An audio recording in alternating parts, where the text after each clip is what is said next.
استاذ اسعد حبيبي يعطيك العافيه. يسلمك.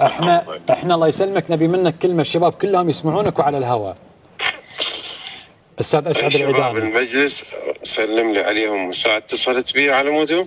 لا انا اكلمك على اللاعبين العراق، على اسود الرافدين.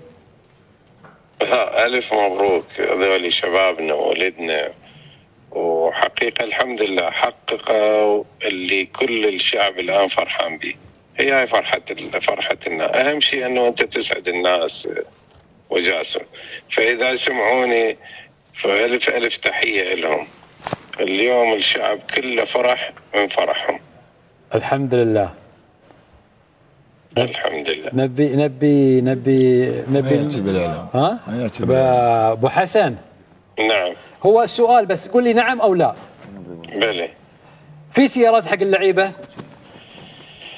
ابو جاسم هم اذا يسمعوني انا اسعد العيداني ما اقول كلمات راجعه.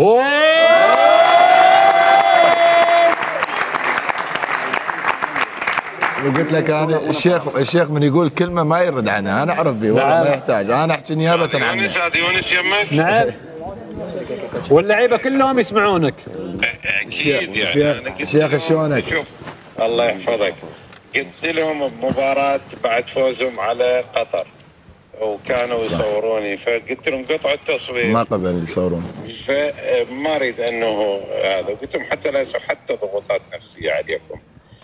بعد المباراة النهائية هسه انت لو ما متصل بي كان انا هم سويت لهم اياه حفله وتكريم. الحمد لله.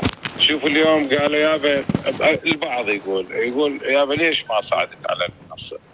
قلت لهم انا اليوم المنصه صعد عليها العراق، مو مهم منو يصعد عليها بعد. كفو. ومثل اليوم الاخ رئيس وزراء هو مثل العراق، فبعد النتيجه خلاص هذا التمثيل الاهم.